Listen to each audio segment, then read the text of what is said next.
तमाम दिन भर की खबरों में सबसे पहले डालते नजर आज के मुख्य समाचारों पर। आवाज कार्यक्रम के तहत जंक्शन थाना में हुआ अपनी बात कार्यक्रम का आयोजन। अवैध हथियार रखने वालों के खिलाफ पुलिस की कार्रवाई।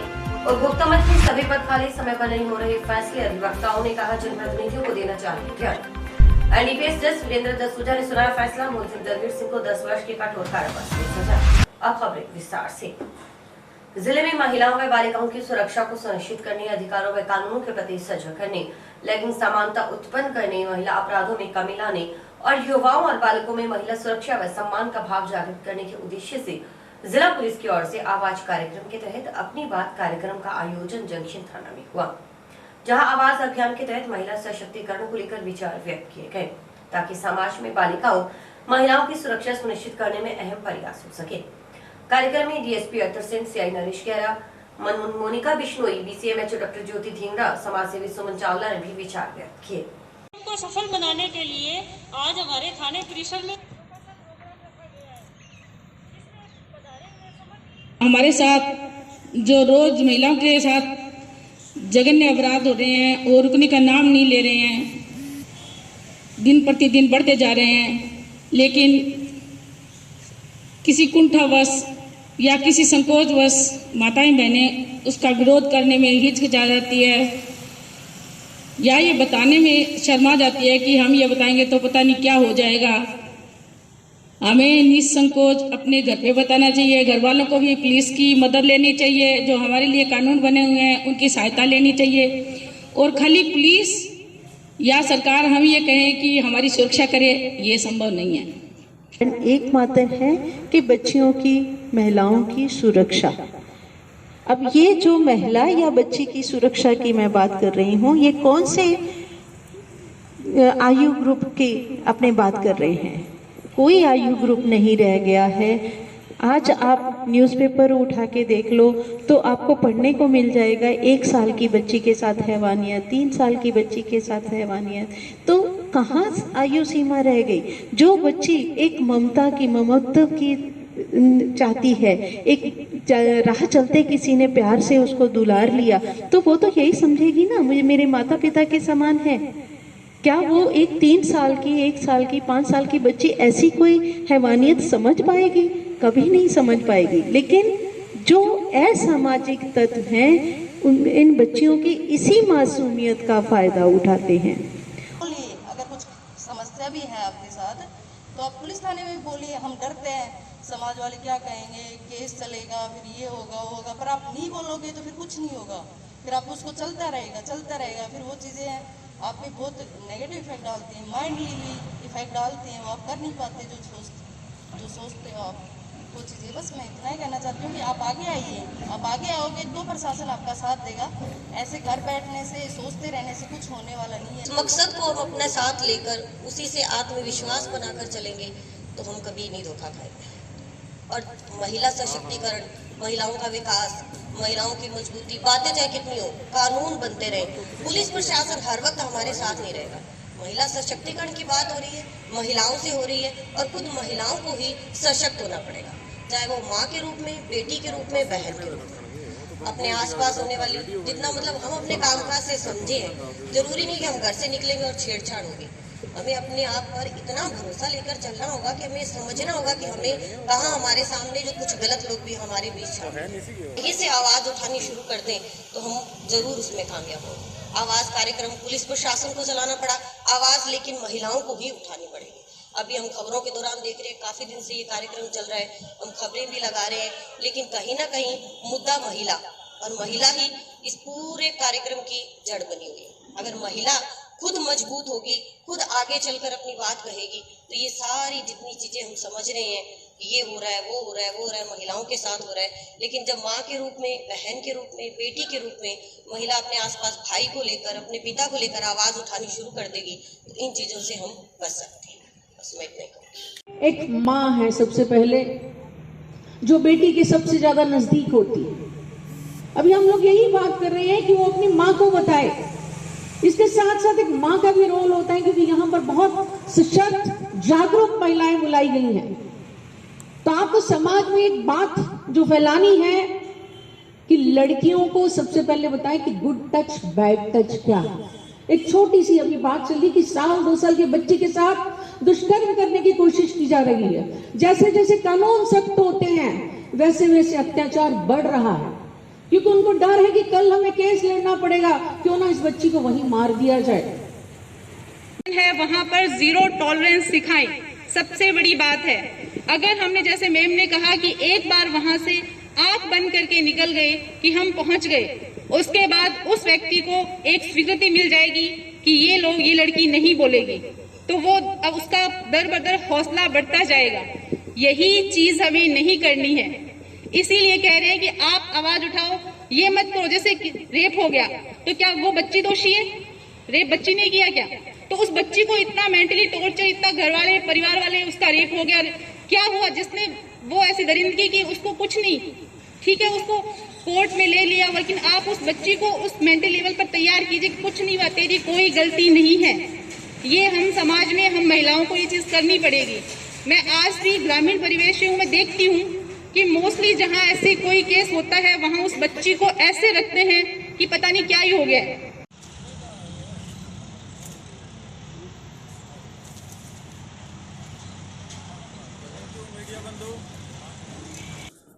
आवाज़ 2020 कार्यक्रम के तहत आज अपनी बात कार्यक्रम पुलिस थाना जंक्शन परिसर में आयोजित किया गया।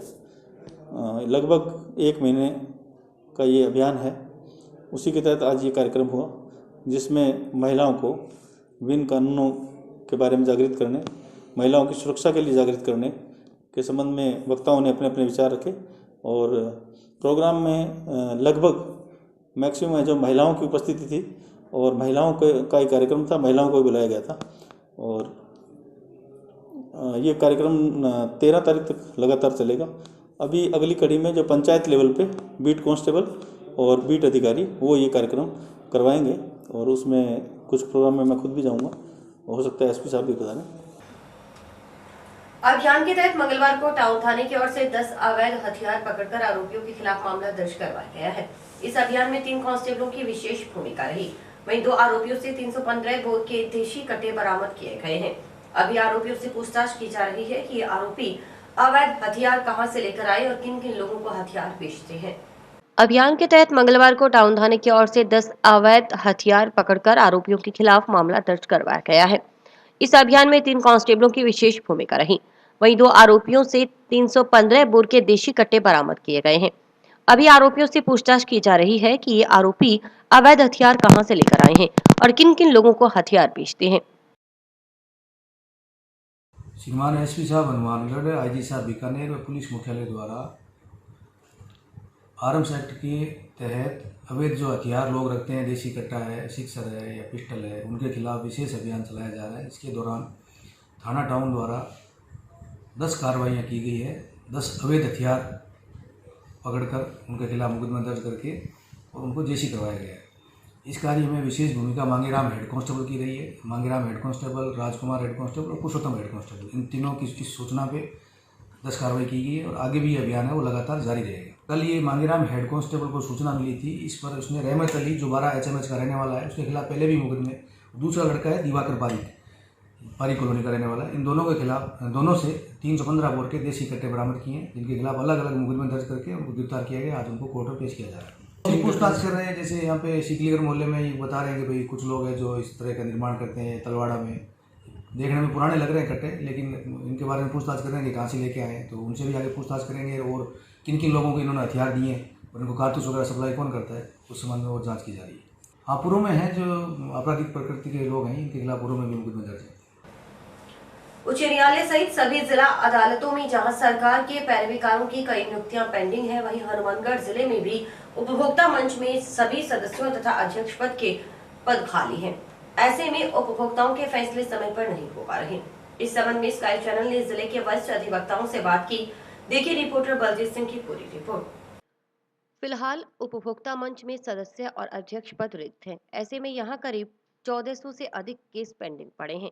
हजारों केस की सुनवाई नहीं होने से उपभोक्ताओं को परेशानी का सामना करना पड़ रहा है। जानकारी के अनुसार सभी उपभोक्ता मंच में अध्यक्ष पद पर सेवानिवृत्त जिला एवं सेशन जज और एक महिला पुरुष सदस्य नियुक्त करने की व्यवस्था है। सभी नियुक्तियां राज्य सरकार की लॉ कमेटी करती है। उपभोक्ता मंच में उन लोगों के परिवाद सुने जाते हैं जो बाजार, किसी वित्तीय संस्था, बीमा कंपनी, निजी एवं सरकारी चिकित्सालय, बिजली, पानी, फोन, इंटरनेट, रेल, बस, विमान या अन्य मूलभूत सुविधा प्रदाता की सेवाओं से परेशान होते हैं। उपभोक्ता मंच परिवाद सही पाए जाने पर प्रार्थी को अनुचित वसूली गई राशि, ब्याज और जुर्माना सहित दिलाता है। प्रत्येक जिला मंच में एक अध्यक्ष व 2 सदस्य आपसी सहमति से निस्तारण करते हैं। निर्णय करने के लिए इन 3 निर्णयकर्ताओं में से 2 का होना जरूरी होता है। अकेला अध्यक्ष या अकेला सदस्य निर्णय नहीं कर सकता। अध्यक्ष की गैर मौजूदगी में 2 सदस्य निर्णय भी कर सकते हैं। वहीं मंच का आदेश नहीं मानने पर प्रतिवादी को सिविल कैद की सजा देने का भी प्रावधान है। मंच के निर्णय से असहमत प्रतिवादी राज्य उपभोक्ता आयोग में अपील कर सकते हैं। हनुमानगढ़ जिला उपभोक्ता मंच की बात करें तो जिला उपभोक्ता मंच हनुमानगढ़ में करीब 3.5 साल से अध्यक्ष और सदस्य का मनोनयन नहीं हुआ। इसके अभाव में आम उपभोक्ता पीड़ित है। इसके लिए सरकार और जनप्रतिनिधियों को गंभीर होना चाहिए, क्योंकि आजकल बाजार में नकली चीजों की भरमार है। वहीं चाइना की वस्तुएं सबसे ज्यादा आ रही हैं। ऐसे में उपभोक्ता अपने आप को ठगा महसूस कर रहा है। अगर जिला उपभोक्ता मंच हो तो आम उपभोक्ता अपना वाद कोर्ट में पेश कर सकता है। इस संबंध में हनुमानगढ़ के वरिष्ठ अधिवक्ताओं ने कहा कि सरकार ने हनुमानगढ़ जिले के साथ सौतेला व्यवहार किया है, जो अच्छा नहीं है। सर, जिला उपभोक्ता मंच के लिए वैकेंसी क्रिएट की थी गवर्नमेंट ने पूरे राज्य में। करीब 16 जगह के अपॉइंटमेंट के लिए जो अध्यक्ष के लिए की थी, लेकिन 13 अपॉइंटमेंट तो कर दिए। हनुमानगढ़ के जिला मंच के अध्यक्ष की अपॉइंटमेंट नहीं किया। क्यों नहीं किया वो तो राज्य सरकार जाने। इसकी प्रक्रिया ये रहती है कि राज्य उपभोक्ता मंच के जो चेयरपर्सन है वो उसको रिकमेंड करते हैं। उस रिकमेंडेशन को गवर्नमेंट यस या नो कहती है। हनुमानगढ़ के लिए उन्होंने नो दे दी। समझ में नहीं आया कि भाई यहाँ कोई योग्य व्यक्ति नहीं मिला उन्हें, या कोई राजनीतिक हस्तक्षेप रहा उनका, या राज्य सरकार कोई धन की कमी की वजह से नहीं करना चाहती थी, या उनको ये लगा कि भाई यहाँ काम है ही नहीं, और या ये लगा कि साहब जो वैकल्पिक उपचार जो गंगानगर से अध्यक्ष को यहाँ भेजा जा रहा है उससे काम चल रहा है, या ये सोच के उन्होंने किया। ये राज्य सरकार जाने। लेकिन जहाँ तक काम का अगर उन्होंने सोच के किया है तो ये मान के चले कि भाई यहाँ 1300 से ऊपर फाइलें पेंडिंग है। 1300 से ऊपर फाइलें जब पेंडिंग है तो ये मान के चलें कि जहाँ उपभोक्ता मंच का और स्थायी लोक अदालत का लगभग जुरिडिक्शन एक समान है, जहाँ कार्य क्षमता और कार्यशैली लगभग एक सी होती है, तो वहाँ जहाँ स्थायी लोक अदालत भी वर्क नहीं कर रही है, मेंबर्स नहीं है यहाँ, और उपभोक्ता मंच में भी मेंबर्स मतलब लगातार काम नहीं हो रहा है, तो ये क्यों नहीं समझ पा रहे हैं कि भाई एक आम उपभोक्ता को कितनी परेशानी उठानी पड़ रही है। तो मेरा ये मानना है कि इस मामले में कम से कम हनुमानगढ़ के प्रति यहाँ के जो जनप्रतिनिधि हैं वो भी इसका ध्यान करें। और हम अधिवक्ता की हैसियत से हम कहते हैं कि सब 1 महीने में 6 दिन के लिए कैंप यहाँ आता है, तो वो पर्याप्त नहीं है।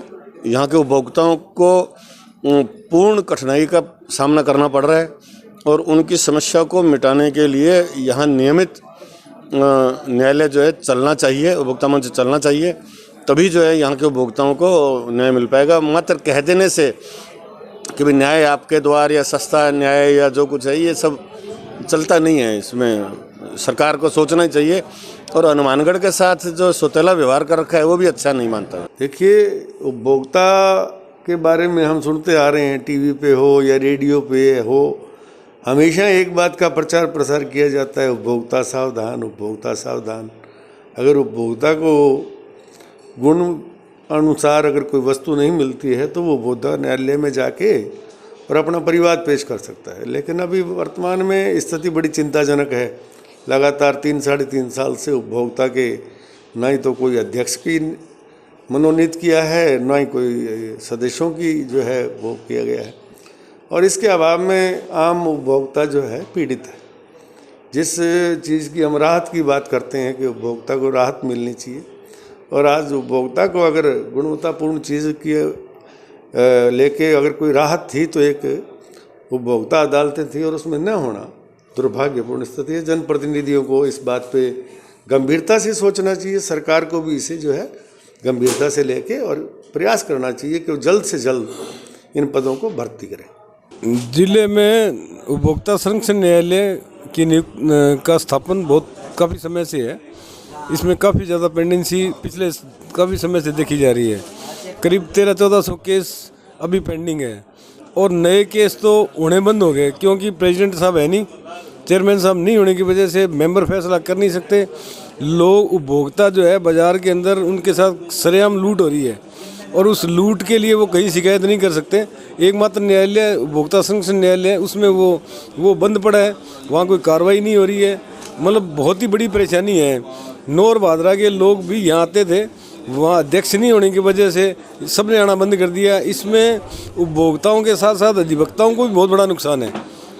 इस कोरोना काल के अंदर उपभोक्ता को तो नुकसान हो ही रहा है, अधिवक्तागण को भी बहुत बड़ा नुकसान है। इसलिए ये राजनीतिक पोस्ट है, इसमें नियुक्ति प्रेसिडेंट की होनी चाहिए।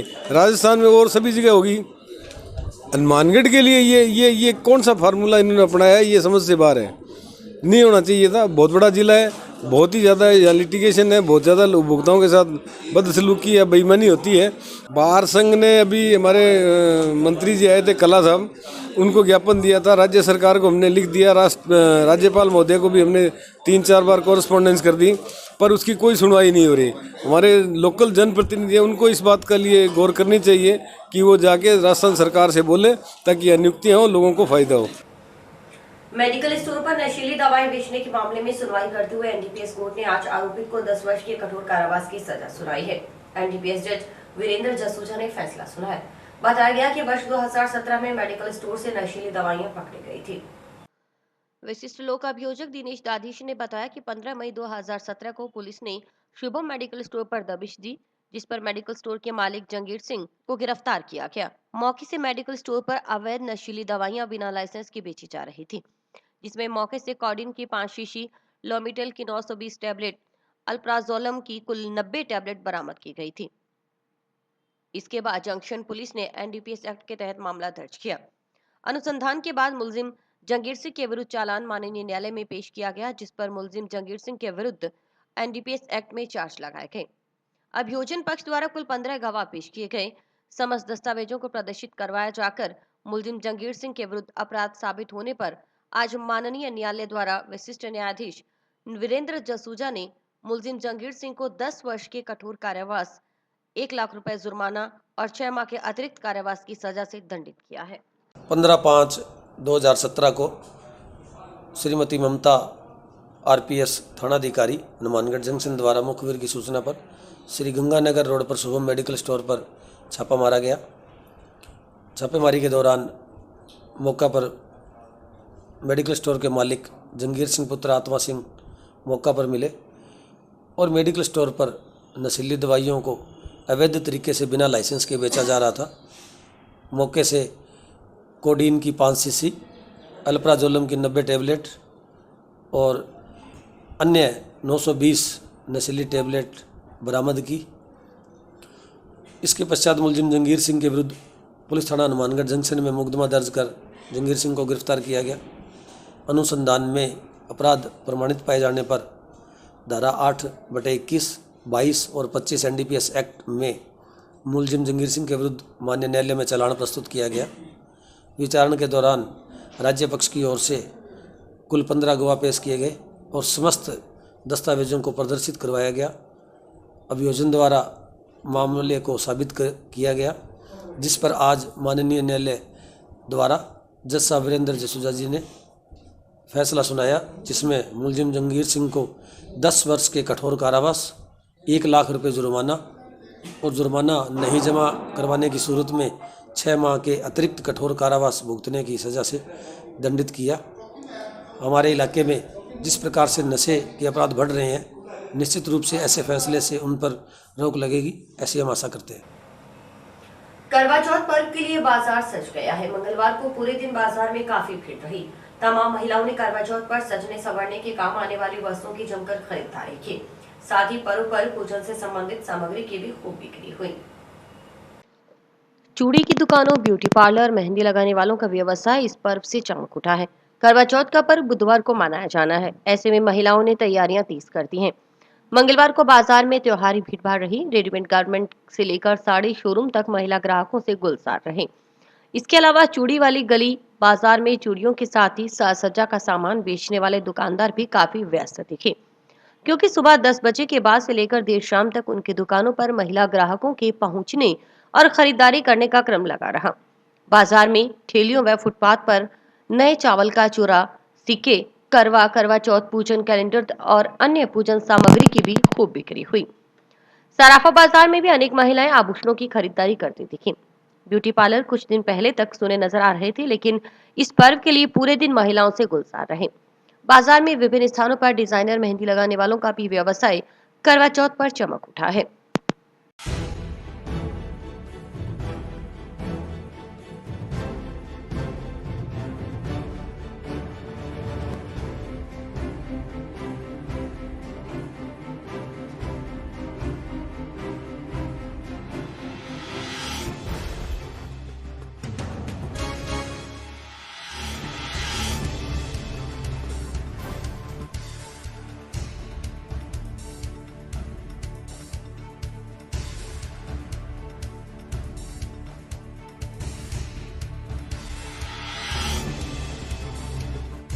करवा चौथ के लिए मेहंदी लगवा रहे हैं। 4 तारीख को करवा चौथ है ना, और मेहंदी का इसमें बहुत बड़ा रोल होता है, तो इसलिए मेहंदी लगवाने आया। बाज़ार में काफ़ी अच्छी रौनक लगी हुई है और सुहाग का सामान वगैरह सारी शॉपिंग कर लिया। मेहंदी रह गई थी, इसलिए आप मेहंदी लगवाने की। गोल्ड के मंगलसूत्र हैं और चांदी की चुटकी है, पजेब है और चांदी के मंगलसूत्र हैं और फैंसी वैरायटी बहुत है जी। सोने के कंगन है, चांदी के कंगन है और नई नई वैरायटी बहुत आ रही है। टाउन के कुंभकार गुलाब राम ने बताया कि इस बार करवा चौथ पर्व पर करवों की काफी अच्छी बिक्री हो रही है। गत वर्ष की तुलना इस वर्ष महिलाएं आधुनिक करवों को ज्यादा पसंद कर रही हैं। वहीं महिलाओं की मांग को देखते हुए इस बार घर पर ही अच्छी गुणवत्ता के करवे तैयार किए गए हैं, जिनकी कीमत 25 से 30 रुपए की है। तो पिछली वाली डिजाइन से अगली बार डिजाइन बदल दिया हमने, रंगीन करवे कर रहे हैं। वैसे तो हमें आज दिवाली 2,5-3 हज़ार करवे निकाल देते हैं। महिला व बाल विकास विभाग में चल रही सामूहिक विवाह योजना को अब पूर्णतः ऑनलाइन किया जाएगा। इसके लिए मंगलवार को विभागीय कार्यालय में वीसी हुई। महिला एवं बाल विकास विभाग के उपनिदेशक प्रवेश कुमार सोलंकी ने प्रशिक्षण के बारे में जानकारी दी। उपनिदेशक प्रवेश सोलंकी ने बताया कि महिला अधिकारिता विभाग जयपुर की ओर से वीसी के माध्यम से विभागीय कार्यक्रमों की समीक्षा की गई। इसमें सामूहिक विवाह योजना को ऑनलाइन करने पर विचार विमर्श किया गया। इसके लिए अधिकारियों को प्रशिक्षित किया जा रहा है। वीसी में योजना को कैसे सरलीकरण किया जा सके, इसके लिए भी प्रशिक्षित किया गया। फिलहाल यह योजना ऑफलाइन थी, इसके लिए विभागीय अधिकारियों से सुझाव मांगा गया है। 10,000 रुपए का जो उसके स्वीकृति लेके आप खाते में ट्रांसफर कर देंगे। यदि बजट होगा तो आप उसको ट्रांसफर कर देंगे, तो भी ऑनलाइन उसमें SMS जाएगा उसके पास कि आपको 10,000 रुपए स्थानांतरित हो गए और विवाह होते ही 3,000 रुपए उसको दे रहे हैं। संस्था को वेट नहीं कराना कि तुम पंजीयन कराओगे तभी तुम्हें 3,000 रुपए देंगे। अब यानी मोटी बात यह है कि विवाह होते ही औपचारिकताएं पूर्ण होते ही वधू के खाते में 10,000 जाना है और संस्था को 3,000 देना है। तो यानी 13 तो पक्के देने संशोधन किया गया और उसको पुनः सबमिट कर दिया गया। इस तरह से यदि DDAD इसको चेक कर लेता है, मान लीजिए 7 दिन में तो आप नहीं करोगे तो वैसे भी ऑटो स्वीकृति हो जाएगी। और होता यह है कि प्रैक्टिकली ये जो फॉर्म है इनके आप प्रिंट आउट निकालेंगे। जब भी आवेदन सबमिट होगा तो 3 दिन बाद, कोई भी आवेदन सबमिट होगा 3 दिन बाद आपको प्रिंट आउट निकालना है, क्योंकि टाइम हमारे पास कम है।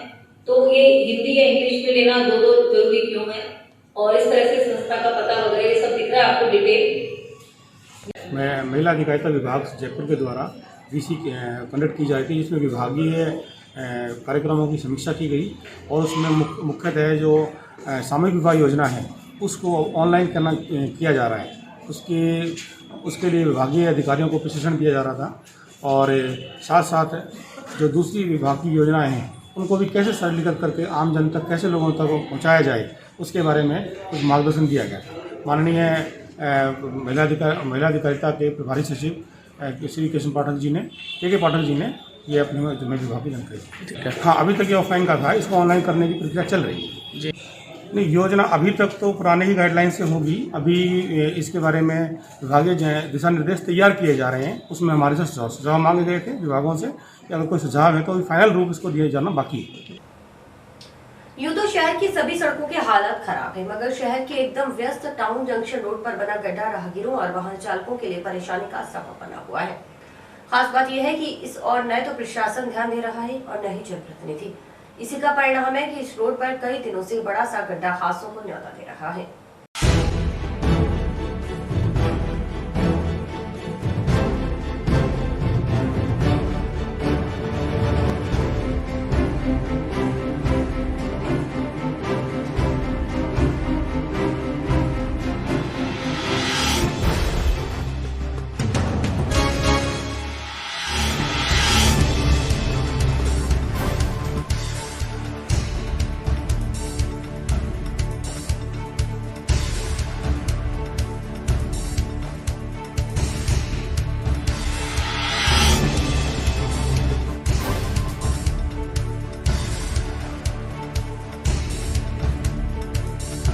टाउन जंक्शन रोड के दुकानदारों ने बताया कि इस रोड के ऐन बीच में गड्ढा हो चुका है, जिससे हमेशा पानी भरा रहता है। इससे आए दिन घटनाएं हो रही हैं, मगर प्रशासन ने आंखें बंद कर रखी है। अब हालात ये है कि यह सड़क तो कम, तालाब ज्यादा नजर आने लगा है। दुकानदारों का आरोप है कि इस संबंध में प्रशासन को कई बार अवगत करवाया जा चुका है, मगर अभी तक कोई सुनवाई नहीं हो रही। एक तरफ नगर परिषद साफ सफाई को लेकर अभियान चला रही है, मगर शहर की सड़कों की तरफ कोई ध्यान नहीं दे रही। ये जो रोड है टाउन जंक्शन रोड, यहाँ पर आप देख रहे हो ये खड्डा देखो, बहुत बड़ा खड्डा है। यहाँ पर कोई भी साधन आते हैं। कल एक लेडी यहाँ पर गिरी बेचारी, एक यहाँ पर कल होता रही थी, वो यहाँ पर फंस गई थी। और हमारी दुकान के एकदम सामने है, पूरे दिन दुकान के अंदर कीचड़ पे कीचड़ रहता है। और दीपावली का टाइम है, यहाँ पर न तो कोई साधन रुकता है और न ही कोई रुकने की किसी की हिम्मत, क्योंकि यहाँ इतना कचरा होता है कि अंदर लोग अपने पैर बताएं या दुकान के अंदर घुसे। इसलिए मेरी आपसे रिक्वेस्ट है कि आप प्रशासन को जगाएं और कम से कम इस रोड को सही जरूर करवाएं, क्योंकि इससे हम बहुत ज़्यादा परेशान हैं। अगर ये रहे तो कल को ये पूरी रोड है तो टूट रही, देखो आप कितनी खराब रोड हो गई है। तो इसलिए आप कम से कम इसको सभापति महोदय से, MLA महोदय से मेरी गुजारिश है कि इसको जल्दी जल्दी सही कराएं, जिससे हमारा दीपावली को इतना खराब ना हो। जैसा कि आप देख रहे हैं कि सड़क नहीं है, सिर्फ खड्डे ही खड्डे हैं, और खड्डे भी इतने गहरे हो चुके हैं कि दुर्घटना की आशंका की संभावना बहुत ज़्यादा है। और दुकानों के आगे गंदे नाले का तालाब बन गया है। प्रशासन को हमने अपने स्तर पे चेताने की खूब कोशिश की है, पर कोई सुनवाई नहीं हुई है। और अब तो बदबू के कारण, जैसे आप देख ही रहे हैं कि शहर में डेंगू, मलेरिया और सब चीज़ें फैली हुई हैं, और उसकी आशंका भी बढ़ गई है। और कस्टमर आने से दुकानों में आने से कतराने लगे। और इसी के साथ समाचार समाप्त हुए। रोजाना देखते ही समाचार। नमस्कार।